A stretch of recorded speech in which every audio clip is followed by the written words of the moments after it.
Бесіктегі сәби анасы ұйықтағанда оны буындырып сықылықтап күледі. Өлдім ау дегенде қызының қолынан босап шығады екен. Қаламқас есін жиям дегенше қайта барып бесігіне жатып алатын көрінеді. Ол сөздерге сене қоймай, түсінде қара басатын шығар дедім. Көпті көрген енем жоқ, бұл жерде бір гәп бар сияқты деді. Студент кезімде бір құрбымның аулына қонақ болып бардым. Кешке дастархан басында отырғанда атадан берілетін қасиет туралы әңгіме болды. Егер қасиет қонған адам қайтыс болған соң, балаларының бірі сол жолды ұстанбаса, тылсым құдірет ұрпағының бірін қайғылы жағдайға душар етуі мүмкін екен. Сол кезде құрбымның әжесінің айтып берген сондай бір әңгімесі әлі есімнен кетпейді. Оған сенерімді де, сенбесімді де білмедім. Бірақ үлкен апа жалған айтпайтын шығар. Ол кісіге жалған сөйлеудің қажеті қанша? Сол оқиғаны сіздердің назарларыңызға ұсынып отырмын. Апаның айтқан әңгімесі. Мен келін болып түскенде, көрші үйге де келін түскеніне көп бола қоймаған екен. Жасымыз да шамалас болған соң, Қаламқас екеуміз жақсы араласып, сыйлас болып кеттік. Кейде ауылда қалған ата-анамызды, туған туысты сағынғанымызды айтып, бірге жылап та алатынбыз. Кішкентай қуанышымыз болса да бөлісетінбіз. Қонақ келе қалса, бір-бірімізге көмектесіп жүрдік. Бірде Қаламқас үлкен атасы қасиет қонған кісі болғанын, оның жолын ешкім ұстамағанын, сол атасы жиі түсіне кіріп, үнемі есік алдына атан түйе әкеліп тұратынын айтты.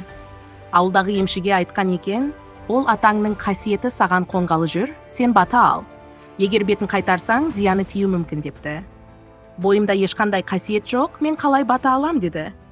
Сен немересің ғой, өз балалары тұрғанда саған келмейтін шығар, деп мен оны жұбатқан болдым. Бір жылға жетпеймен де Қаламқас та бала көтердік. Оның мезгілі менен 2 айға кеш болатын. Екеуміздің басымыз қосыла қалса, бойымыздағы өзгерісті айтамыз. Қуанышымызда шек жоқ. Ана болудың қандай керемет сезім екенін сонда ғана білдік қой. Ай күнім жетіп, мен қыз босандым. Қызым 40-нан шықпаған соң, мен үйден ұзап шықпаймын. Сондықтан қолы босаған кезде Қаламқас маған келіп тұрды. Бір күні жүзінің жабырқау екенін байқадым. Не болғанын сұрап едім. Түн болса, іштегі балам кеудемді тырмалап, бір дауыс шығаратын секілді. Таң ағарғанша ұйқы бермейді деді.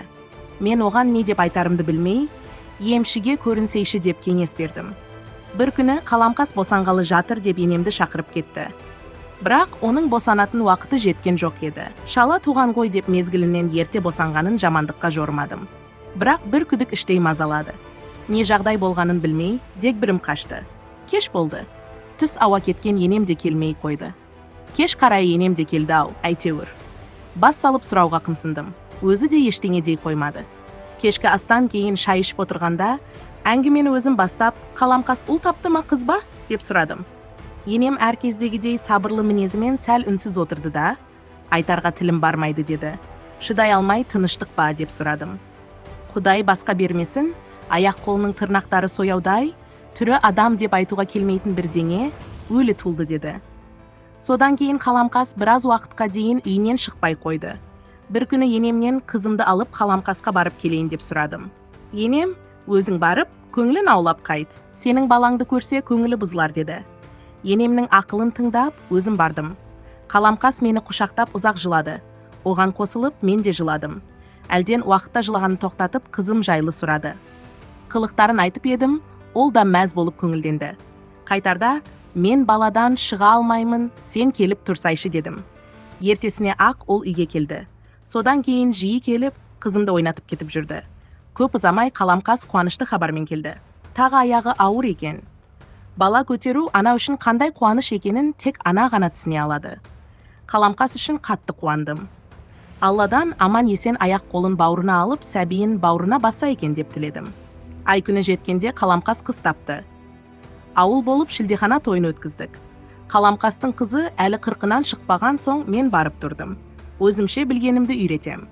Бір күні Қаламқас, бала қанша айлығында сықылықтап күледі деп сұрады. Ойымда ештеңе жоқ, 3-4 айда шығар дедім. Ал менің қызым 40-нан шықпаса да сықылықтап күледі, сонда қалай болғаны деді. Мен не деп айтарымды білмей, тосылып қалдым. Қаламқас әңгімесін жалғап, ұйықтаған соң түн ортасы ауғанда қызымның сықылықтап күлген дауысынан оянам деді. Дауысты түсіңде еститін шығарсың деп жұбаттым. Өзім де солай шығар деп ойладым. Арада 4-5 ай өткенде қаламқас көтеріліп ауырады екен деген сөз шықты. Бірақ мен ол әңгімеге сене қойғам жоқ. Өйткені қаламқасты күнара көрем.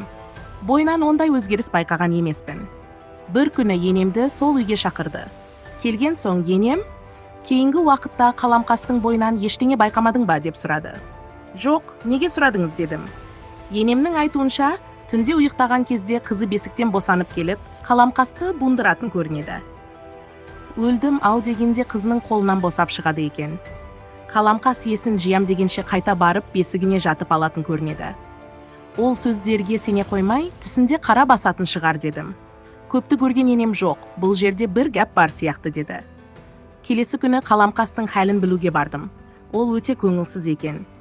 Мән жайды қалай сұраудың да жөнін таппай отырғам, өзі сөз қозғады. Енемнің айтқанын қайталады. Ұйықтағанда бастығылып қалып жүрген шығарсың.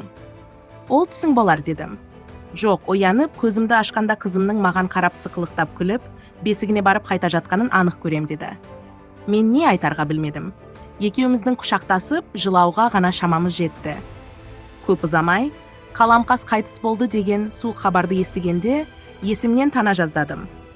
Кейін білдік, бесіктің қолбауына буынып өліпті. Қаламқастың өлімін әркім әр саққа жүгіртті. Күйеуі буындырып өлтіріпті дегенде сөз шықты.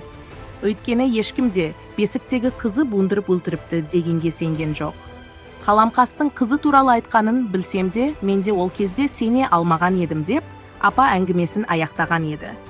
Апаның пайымдауынша, қаламқастың өліміне атадан келе жатқан тылсым қасиет себеп болған болуы ықтимал. Егер түсіңде аян берсе, бойыңда қасиет болмаса да, бата алған жөн. Бата алған соң, атаның қасиеті ақырын-ақырын бойға дариды екен. Кім білсін, бәлкім бұл сөзде де бір шындық бар шығар. Осындай видеолар ұнаса, арнаға жазылып, лайк басып, комментарий жазып қолдап қойыңыз. Сіздің қолдауыңыз бізге келесі видеоларды шығаруға үлкен шабыт береді.